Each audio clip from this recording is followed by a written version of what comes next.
मेरी मौसी बहुत खूबसूरत और जवान थीं। वह अक्सर घर पर अकेली रहती थीं और मुझे अपने पास बुला लिया करती थीं। मैं भी खुश होकर मौसी के पास चला जाता और उनके साथ कुछ अच्छा वक्त बिताता। एक दिन मौसी ने मुझे अपने घर बुलाया। मैं भी बिना किसी देरी के मौसी के घर चला गया। जब मैं उनके घर पहुंचा तो मौसी वॉशरूम से नहाकर बाहर आ रही थीं। जैसे ही मैंने उन्हें देखा, मैं हैरान रह गया। मौसी वाकई बहुत सुंदर लग रही थीं। उनकी खूबसूरती देखकर अंदाजा लगाना मुश्किल था कि वह शादीशुदा हैं। उस वक्त मैं अपने मौसा के घर ठहरा हुआ था क्योंकि मम्मी पापा विदेश जा रहे थे। इससे पहले जब छोटे मौसा मम्मी पापा से मिलने आए थे तो उन्होंने पापा से कहा कि आरो को हमारे घर छोड़ दीजिए। पापा ने पहले मना किया क्योंकि अब मैं बड़ा हो चुका था और अपना ख्याल खुद रख सकता था। लेकिन मौसा मौसी ने पापा को मना लिया और मैं उनके घर आ गया। दोस्तों, कहानी को पूरा सुनिएगा। बहुत ही इंटरेस्टिंग कहानी है और चैनल पर पहली बार आए हैं तो चैनल को सब्सक्राइब कर लें। मौसी मोनिका की शादी मेरे मौसा से लगभग 10 साल पहले हुई थी। उस वक्त मैं सिर्फ 10 साल का था, लेकिन मौसी की खूबसूरती और शालीनता ने हमेशा मुझे प्रभावित किया। उनकी आवाज़ धीमी और लहजा बहुत नरम था। मौसा और मौसी की जोड़ी बहुत आदर्श मानी जाती थी, लेकिन उन्हें अभी तक औलाद नहीं हुई थी। दोनों ने इसे अपनी किस्मत मानकर स्वीकार कर लिया था। मौसा और मौसी में बहुत प्यार था और मुझे लगता था कि उनका रिश्ता काफी मजबूत था। शादी के बाद मौसी का व्यक्तित्व और निखर गया था। उनकी खूबसूरती में एक अलग ही कशिश थी। उस दिन जब मौसी घर की सफाई कर रही थीं और मैं टीवी देख रहा था तो उन्होंने मुझसे पूछा, आरो बेटा, आज कॉलेज नहीं जाना क्या? मैंने जवाब दिया, नहीं मौसी, सेमेस्टर खत्म हो गया है, इसलिए 1.5 महीने की छुट्टियां हैं। मौसी ने हल्के से सिर हिलाया और झुककर मेज को साफ करने लगीं। लेकिन मौसी का ऐसा देखकर मुझे समझ नहीं आ रहा था कि क्या करूं और क्या ना करूं। मुझे मौसी के घर आए हुए 2 दिन हो चुके थे। रात के खाने पर मौसा ने मौसी से कहा कि उन्हें 20 दिन के लिए लाहौर जाना है। अगर यह सफर लंबा होता तो वह मौसी को भी साथ ले जाते, लेकिन इस बार मैंने मौसी के पास रहने की वजह से उन्हें अकेले जाना मुनासिब समझा। इन 2 दिनों में मैंने मौसी की आदतों और दिनचर्या को ध्यान से देखा था। वह चाय की बहुत शौकीन थीं और हमेशा चाय में ज्यादा दूध डालती थीं, जबकि मुझे डिब्बे का दूध पीने की आदत थी। अगले दिन मैं अपने दोस्तों के साथ बैठा बातें कर रहा था। हमारी बातचीत का अंदाज मजाकिया और हल्का फुल्का था, लेकिन मेरे कुछ शब्द बहुत ही आपत्तिजनक थे। मौसी, जो पास ही थीं, मेरी बातें सुनकर चौंक गईं। उन्होंने मुझे आवाज देकर अपनी मौजूदगी का एहसास दिलाने की कोशिश की, लेकिन तेज म्यूजिक की वजह से मैं कुछ सुन नहीं पाया। मौसी थोड़ी देर मेरी बातें सुनती रहीं और फिर चुपचाप अपने कमरे में चली गईं। शाम को जब मैं दोस्तों के साथ बाहर जाने के लिए निकला तो मौसी को बताने उनके कमरे की तरफ गया। उस वक्त मेरे मन में कुछ खास नहीं था। वापस आकर मैं अपने कमरे में बेड पर लेट गया। थोड़ी देर बाद मैंने कहा, मुझे चाय चाहिए मौसी। मौसी ने मुस्कुराकर जवाब दिया, क्यों नहीं मेरे बच्चे, बस 2 मिनट में फ्रेश होकर आती हूँ और बना देती हूँ। ये कहकर वह बाथरूम की तरफ चली गई। मैं गैलरी में आकर बैठ गया और सामने लॉन के फूलों को देखने लगा। एक फूल मुझे बेहद पसंद आया। मैंने पास जाकर उसे ध्यान से देखा और फिर तोड़ लिया। मौसी की आवाज गैलरी में गूंजी, आरो, कहाँ हो? मैंने जवाब दिया, मैं बाहर हूं। थोड़ी देर में मौसी हाथ में ट्रे लेकर बाहर आईं। उसमें 2 कप चाय रखी हुई थी। उन्होंने एक कप मुझे पकड़ाया और दूसरा खुद अपने लिए लिया। उसी वक्त मैंने वह फूल जो मेरे हाथ में था मौसी की ओर बढ़ा दिया। मौसी ने मुस्कुराते हुए फूल मेरे हाथ से लिया और कहा, शुक्रिया मेरे बच्चे। उस वक्त उनकी मुस्कान ने मुझे एहसास दिलाया कि मेरी सोच और मेरी हरकतें बचकानी थीं। उनकी यह सरलता और प्यारा अंदाज मेरे मन पर गहरी छाप छोड़ गया। मैंने मौसी की तरफ देखा और कहा, मौसी, आपको बोरियत नहीं होती? आप सारा दिन घर में ही रहती हैं। मैं तो बोर हो गया हूं। चलिए कहीं बाहर घूमने चलते हैं। मौसी ने मुस्कुराते हुए कहा, नहीं आरो, मैं तो हमेशा तुम्हारे मौसा के साथ ही बाहर जाती हूँ। उनके बिना कहीं जाना मुझे अच्छा नहीं लगता। मैं खामोश होकर चाय पीने लगा। रात के खाने के बाद मैंने एक मूवी लगाई और देखने लगा। मौसी भी पास आकर बैठ गईं और मूवी देखने लगीं। जब उन्होंने देखा कि यह वही मूवी है जिसके डायलॉग दोपहर में मैंने गेम खेलते वक्त दोहराए थे, तो उन्होंने हैरानी से कहा, अच्छा, तो ये सब बातें तुमने यहीं से सीखी हैं? बेटा, ये तो बहुत गंदी बात है। तुम बहुत गंदी जबान इस्तेमाल कर रहे हो। मुझे शर्मिंदगी महसूस हुई। मौसी ने फिर कहा, मैं तुम्हारे पापा से कहूंगी कि तुम पर नजर रखें। लगता है तुम हाथ से निकलते जा रहे हो। मैंने नजर उठाई और शर्मिंदा होकर कहा, मौसी, गलती हो गई, मुझे माफ कर दीजिए। पर क्या करूं, सारे लड़के ऐसी मूवी देखते हैं। कभी कभी जवाब देना पड़ता है तो इस तरह की बातें मुंह से निकल जाती हैं। मेरी बात सुनकर मौसी हंस पड़ी और बोली, डरो मत, मैं किसी से कुछ नहीं कहूंगी। मुझे पता है कि लड़के ऐसे मजाक करते हैं। अच्छा, चलो अब कोई और मूवी लगाओ, ये तो बकवास है। ये सुनकर मेरी जान में जान आई। मैंने मौसी से पूछा, तो मौसी, कौन सी मूवी लगाऊं? मौसी ने कहा, कोई इंडियन मूवी लगाओ। मैंने उनके लिए एक इंडियन मूवी लगा दी। मौसी मूवी देखने लगी और मैं चोरी छिपे मौसी को देखने लगा। तभी मौसी ने अपनी एक टांग दूसरी टांग पर रख ली और सोफे पर टेक लगाकर आराम से बैठ गईं। मैंने भी उनकी नकल करते हुए अपनी एक टांग दूसरी पर रख ली। मुझे लगा कि मौसी ने मेरी इस हरकत को नोट किया है, क्योंकि उनके चेहरे पर हल्की सी मुस्कुराहट आ गई थी। मैं भी मौसी की तरह सोफे के दूसरे कोने पर बैठा हुआ था। थोड़ी देर बाद मौसी ने मुस्कुराते हुए अपनी पोजीशन बदली। मैंने भी उन्हें देखकर अपनी पोजीशन बदल ली। मौसी हंस पड़ी और बोली, आरो, तुम मेरी नकल कर रहे हो। मौसी की हंसी सुनकर मैं भी मुस्कुरा दिया। उनका यह हल्का फुल्का मजाक मेरे दिन का सबसे अच्छा पल बन गया। मैंने उनकी तरफ देखकर सिर हिलाया तो मौसी ने हल्का सा गुस्सा करते हुए कहा, तुम मुझे क्यों तंग कर रहे हो? मैंने मुस्कुराकर जवाब दिया, आपको तंग करना मुझे अच्छा लगता है। मौसी ने हैरानी से पूछा, क्यों? मैंने फौरन कहा, कितने दिन हो गए हैं, न किसी से डांट खाई है, न किसी ने जूते मारे। ऊपर से आप बहुत बोरिंग हो। मेरी बात सुनकर उनके माथे पर हल्की सी शिकन आई। उन्होंने कहा, आरो, क्या मैं सच में बोरिंग हूं? मैंने मजाक में जवाब दिया, पता नहीं, लेकिन अकेले रहकर मेरा क्या होगा, ये सोचकर डर लगता है। मौसी मुस्कुराई और बोली, तुम्हें मार खानी है तो मैं देती हूं। वह मुझे अब भी मासूम और शरारती बच्चा समझ रही थीं, और ये मेरे लिए फायदेमंद था। शायद इन्हीं फिजूल बातों के चलते मौसी और मैं अच्छे दोस्त बन गए। रात करीब 11 बजे मौसी के मोबाइल पर मौसा का फोन आया। वह फोन उठाकर अपने कमरे में चली गईं। मैंने कुछ देर मूवी देखी और फिर टीवी बंद करके अपने कमरे की तरफ जाने लगा। तभी मौसी के कमरे से उनकी आवाज सुनाई दी, आपको बहुत मिस कर रही हूं, पता नहीं ये दिन कैसे कटेंगे। दूसरी तरफ से क्या कहा गया ये तो नहीं पता, लेकिन मौसी की यह बात मेरे लिए किसी सरप्राइज से कम नहीं थी। अगले दिन सुबह मैं जल्दी उठ गया। फ्रेश होकर मैं किचन में गया, लेकिन वहां कोई नहीं था। मैंने सोचा कि मौसी अभी सो रही होंगी। उनके कमरे की तरफ देखा तो दरवाजा बंद था। मैंने खुद के लिए चाय बनाई, स्लाइस गर्म किए और मेज पर बैठकर नाश्ता करने लगा। थोड़ी देर बाद मौसी के कमरे का दरवाजा खुला। वह बाहर निकली और मुझे देखकर थोड़ा सा शर्मिंदा होकर बोली, रात को नींद नहीं आई, बहुत देर से सोई थी, इसलिए सुबह जल्दी नहीं उठ सकी। मैंने मुस्कुराकर कहा, कोई बात नहीं, आपको नाश्ता करना है? चलिए, आज आपका नाश्ता मैं बना देता हूं। मौसी हंस पड़ी और बोली, तुम और नाश्ता? क्या बात है? मैंने कहा, पहले आप फ्रेश हो आइए, फिर देखते हैं। मौसी मुस्कुराई, सिर हिलाया और दोबारा अपने कमरे में चली गईं। मैंने आवाज लगाई, मौसी, आपको नाश्ते में क्या पसंद है? मौसी ने हंसते हुए कहा, तुम जो भी बनाओगे मैं खुशी से खा लूंगी। मैंने सिर झुकाकर कहा, जैसे आपकी मर्जी, और फिर किचन की तरफ मुड़ गया। मैं किचन में नाश्ता बनाकर लौटा और मौसी को आवाज दी। मौसी हॉल में आई और कुर्सी पर बैठ गईं। मैंने कहा, मौसी, आपका नाश्ता तैयार है। ट्रे को उनके सामने रख दिया। मौसी मेरी तरफ मुस्कुराते हुए देख रही थीं।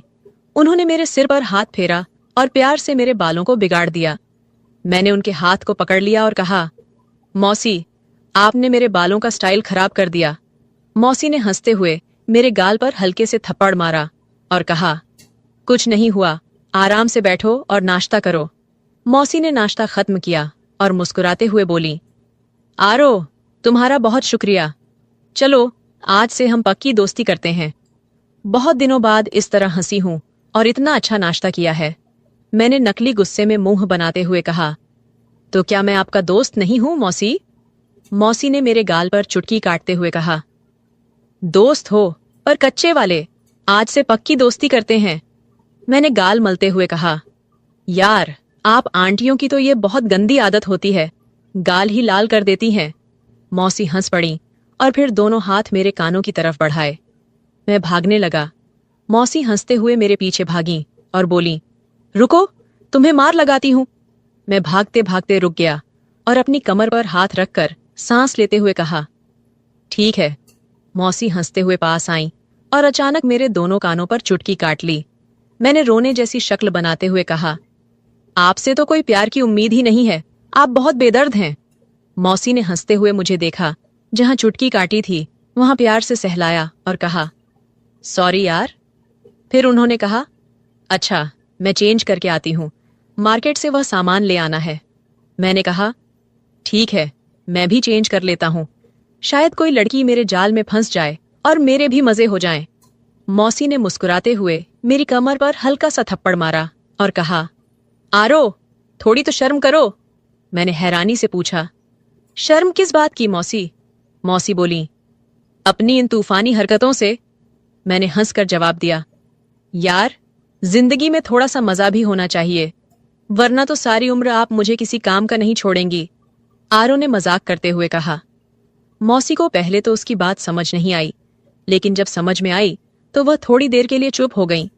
फिर अपने पांव से चप्पल उतारते हुए बोली, थोड़ी सी तो शर्म करो, आरो। आरो हंसते हुए अपने कमरे की ओर बढ़ा गया। थोड़ी देर बाद वह बाहर आया और सोफे पर बैठकर टीवी देखने लगा। कुछ समय बाद मौसी भी बाहर आ गईं। जब मौसी बाहर आईं तो आरो की नजरें उन्हें देखे बिना नहीं रह पाईं। मौसी सफेद रंग की कमीज और जीन्स में काफी आकर्षक लग रही थीं। आरो ने मजाक करते हुए कहा, मैं, क्या इरादा है? मौसी ने पहले अपने कपड़े देखे, फिर आरो को हैरान होकर पूछा, क्या हुआ? आरो ने दिल पर हाथ रखते हुए कहा, आपके दीवाने इस शहर में 1000 होंगे, लेकिन इतनी सुबह दुकान कौन खोलेगा? मौसी को अपनी गलती का एहसास हुआ और बोली, ठीक कह रहे हो। आरो ने कहा, जब आप बाहर निकलती होंगी तो लोग आपको ही देखेंगे। मौसी मुस्कुराते हुए बोली, आरो, थोड़ी शर्म करो, मैं तुम्हारी मौसी हूं। आरो ने सर झुकाकर कहा, ठीक है मौसी। तो मौसी हंस पड़ी।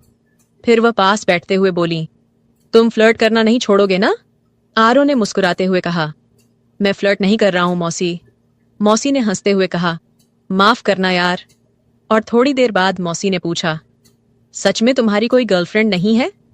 आरो ने जवाब दिया, कोई आप जैसी मिली नहीं, वरना उसे गर्लफ्रेंड क्या, अपनी लाइफ पार्टनर बना लेता, चाहे पापा को समझाना पड़ता। मौसी मुस्कुराते हुए बोली, मैं अच्छी लगती हूं तुम्हें? आरो ने फिर अपने सिर को थोड़ा झुकाकर हल्के से कहा, बहुत ज्यादा मौसी। मौसी ने कहा, तू बाज नहीं आएगा। फिर अचानक कहा, आरो, दूध ले आओ, खत्म हो गया है। आरो ने सिर हिलाया और बाजार की ओर चला गया। वापस आकर उसने दूध के बर्तन को फ्रीजर में रखा और मौसी को बताने के लिए उनके कमरे में गया। लेकिन जो दृश्य उसने देखा वह पागल कर देने के लिए काफी था। मौसी शायद नहाकर बाहर आई थीं। ये वक्त आरो के लिए बेहद कठिन था और वह महसूस कर रहा था कि जैसे उसकी ताकत खत्म हो गई हो। वह पलटने ही वाला था जब मौसी ने आवाज दी, दूध ले आए हो? आरो की आवाज जैसे रुक सी गई थी। उसने सिर हिलाया और मौसी धीरे धीरे कदम उठाते हुए उसकी ओर बढ़ी।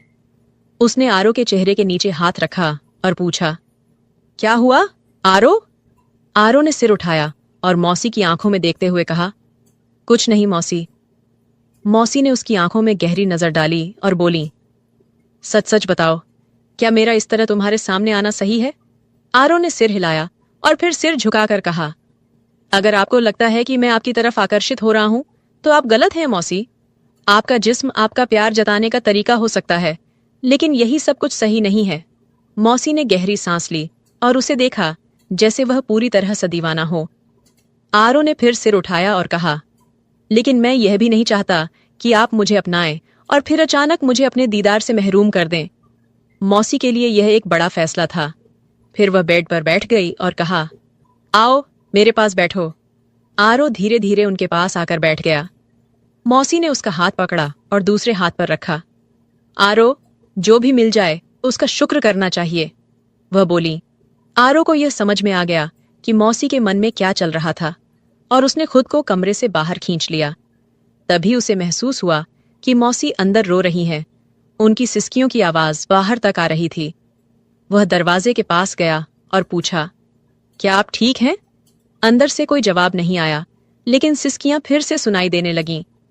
आरो ने फिर पूछा, मौसी, क्या हुआ? आप क्यों रो रही हैं? अंदर से आवाज आई, आरो, मुझे थोड़ी देर अकेला रहना है, प्लीज तुम अपने कमरे में चले जाओ। आरो ने कहा, ठीक है, अगर आप ठीक हैं तो बताइए। मौसी ने कहा, मैं ठीक हूं। लेकिन आरो को अब भी यह समझ में नहीं आ रहा था कि आगे क्या करना चाहिए। मैं जल्दी से वापस आ गया। फिर कुछ देर बाद मौसी भी फ्रेश होकर बाहर आई और मुझसे माफी मांगने लगी। उस दिन के बाद से मैंने मौसी का बहुत ज्यादा ख्याल रखना शुरू कर दिया, क्योंकि वह बहुत ज्यादा तन्हाई का शिकार हो गई थी और मुझसे प्यार करने लगी थी। मैंने फोन करके मामा को वापस बुला लिया। मौसी जवान और खूबसूरत औरत थी, इसलिए वह अपनी तन्हाई को मिटाने के लिए बहुत ज्यादा तरस गई थी। लेकिन शुक्र है कि हम दोनों में इस तरह का कोई भी ताल्लुक कायम नहीं हुआ। कुछ दिन मैंने और मौसी के घर में गुजार दिए और फिर मेरे मम्मी पापा घर वापस आ गए और मैं अपने घर वापस चला गया। मेरा सभी लोगों का यही कहना है कि हमेशा घर में किसी के सहारे अपनी बहन या पत्नी को अकेले छोड़कर ना जाएं, क्योंकि शैतान कभी भी इंसान को बहका सकता है और शैतान के बहकावे में आकर यह गलती इंसान कर बैठता है। लिहाजा ये काम करने से पहले 1000 बार सोचना चाहिए, क्योंकि आप लोगों के घर टूट सकते हैं। मर्दों से गुजारिश है कि वह अपनी बहन या पत्नी को किसी के भरोसे पर छोड़कर न जाएं। जब मैं घर वापस लौट आया तो मुझे लगा कि जैसे कुछ अनकहा और अधूरा सा रह गया हो।